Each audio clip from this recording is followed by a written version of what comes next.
Buster, Vixen, Comet, Cupid, Donner, Blitzen. Yeah, and even Rudolph knows, though they blast so high from coast to coast. And any kind of weather, even through the snow, that the reason for the season ain't the glow of his nose. Yeah, it's something much, much brighter, higher, flyer, Jesus Messiah. He changed my life and I gotta go tell. John 3:16, I'm compelled to yell. So I'm headed to the mountain, this is my routine. Everybody needs to know about the newborn king.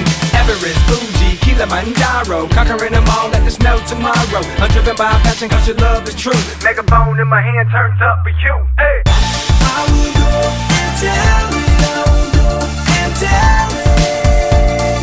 Tell it from the mountaintop. I will go and tell it, I will go and tell it.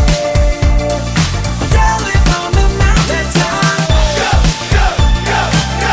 Everybody needs to know. Go, go, go, go. Everybody needs to know. Go tell it on the mountain, over the hills and everywhere. Go tell it on the mountain that Jesus Christ is born. I will go and tell it, I will go and tell it. Yeah. Tell it from the mountaintop. Get your love bound. Tell it, I will Gotta know about it. tell it. A newborn king. Tell it from the mountaintop. Here's the reason for the season. Everybody needs to know.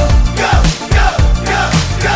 Everybody needs to know. I will shout it from the mountain. I am telling everyone about it. Go. I will shout it from the mountain. I am telling everyone about it. I will go and tell it. I will go and tell it. Tell it from the mountaintop.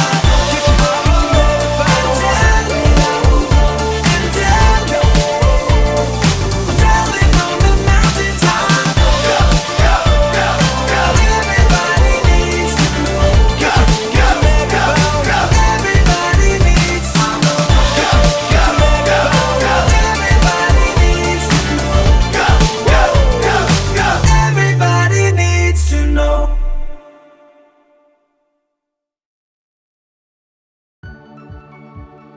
Welcome to Story Lab. This week, we're celebrating Christmas, while we take a look at the story of someone who recorded a big promise for us.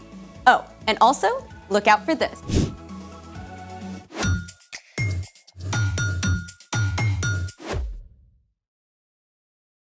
Skylar. Hey, I'm Skylar. And I'm Sebastian. We're talking about Christmas, which is celebrating Jesus, God's greatest gift. Gotta say, I think you got the decorations on point. Thank you. We're only missing one thing. A partridge in a pear tree? I can go get one. We need snow.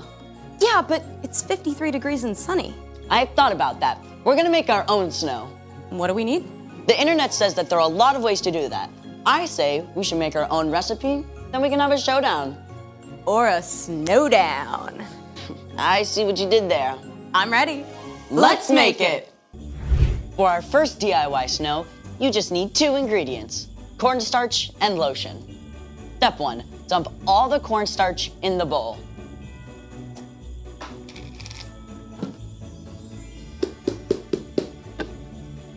Step 2, mix a bunch of lotion.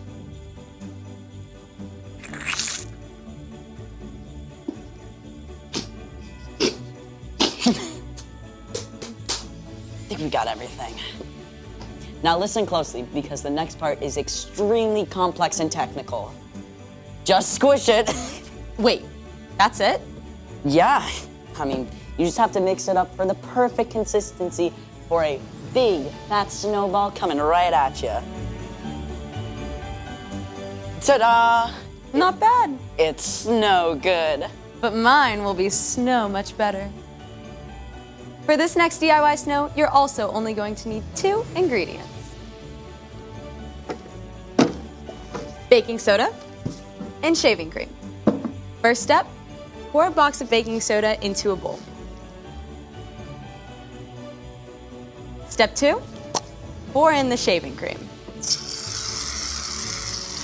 This is so satisfying, like cranking self-serve ice cream. With all the topping. Now, mix it up really well. This is gonna take like 2 or 3 minutes to get right, I think.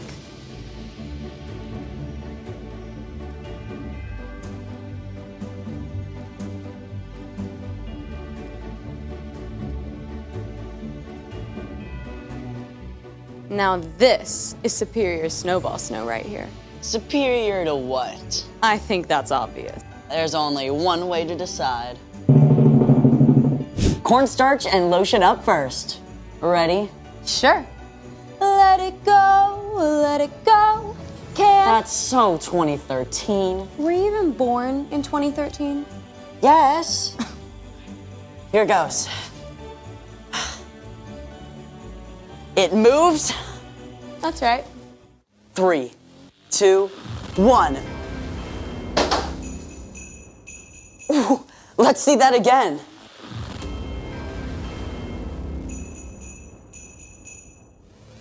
Ooh, look at that impact. I'll give it to you, that was pretty good. Okay, my turn. Sure. I bet yours is going to explode into thousands of pieces midway through.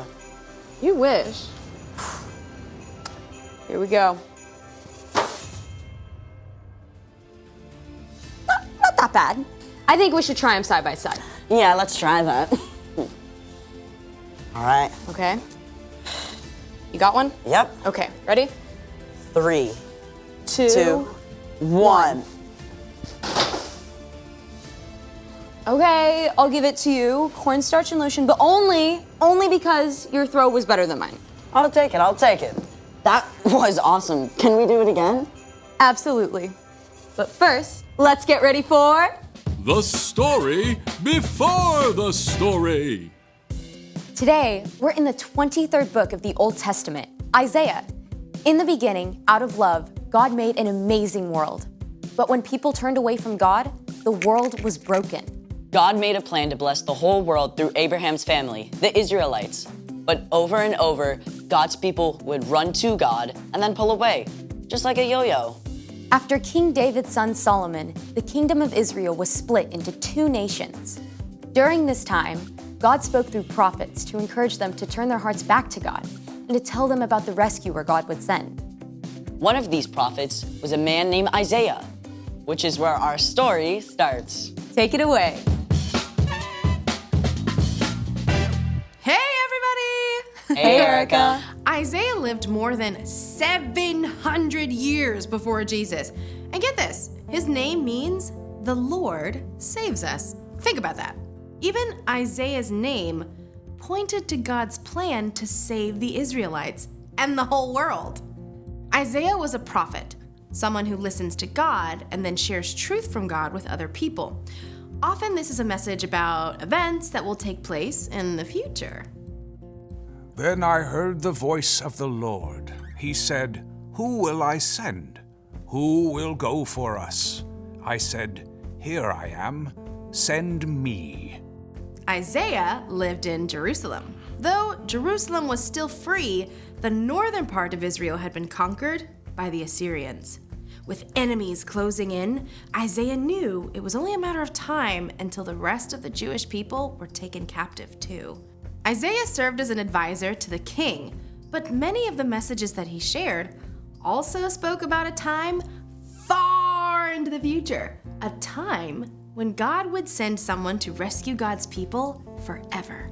The people who are living in darkness will see a great light.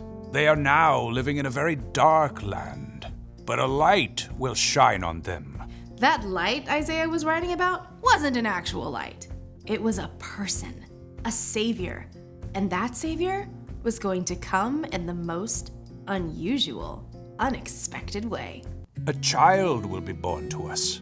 A son will be given to us. He will rule over us, and he will be called Wonderful Advisor and Mighty God.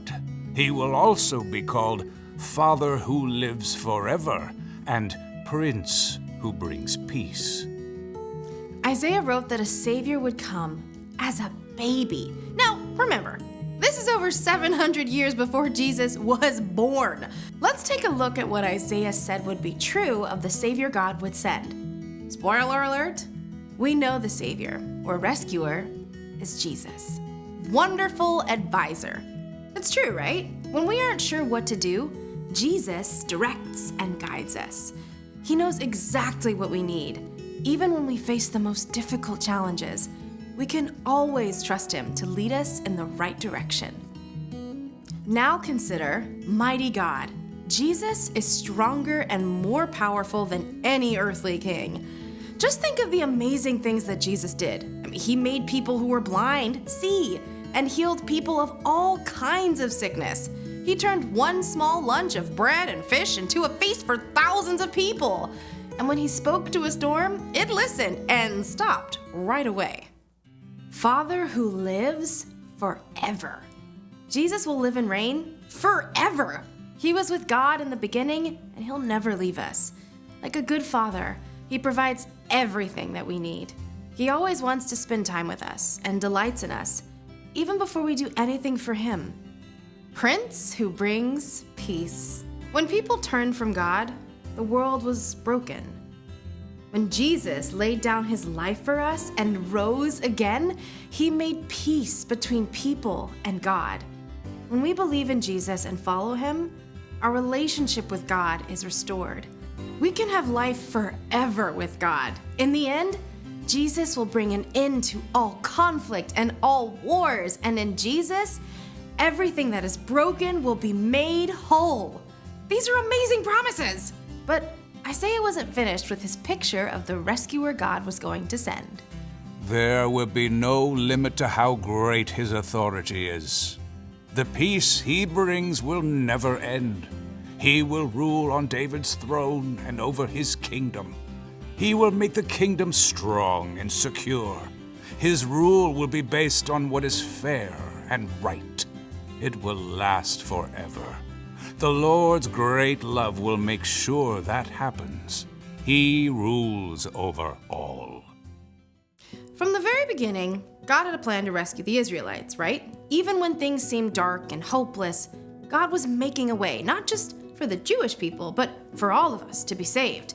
And it would all depend on a tiny, helpless baby. But that's a story for next time. Mind blown. I mean, it's incredible how everything came together. God's always at work, even when we don't see it. So, what's our part in this story? Glad you asked. Well, just like for the Israelites during the time of Isaiah, things can look pretty dark. We hear about terrible things happening all over the world, all the time. And there are probably some things going on in your own life that don't make sense either. Maybe your best friend is moving away, or your mom just lost her job and you can tell your parents are really worried. Yeah, or you might be like my friend, where she has a condition where she has to go into the hospital every month for treatment. It's tough, and none of these things seem to make sense. But even when you can't see the way forward, remember that Jesus is our wonderful advisor. Our mighty God and Father who reigns forever. Our Prince of Peace. Exactly, and you can trust that God has a plan, and that in the end, everything that's wrong and confusing will be made right. Now that's something to celebrate. For sure. I'll see y'all next time. Bye, Erica. So here's the thing. God always has a plan. I have a plan for the rest of this snow. Hey! Thanks for joining us in the Story Lab. See you next time.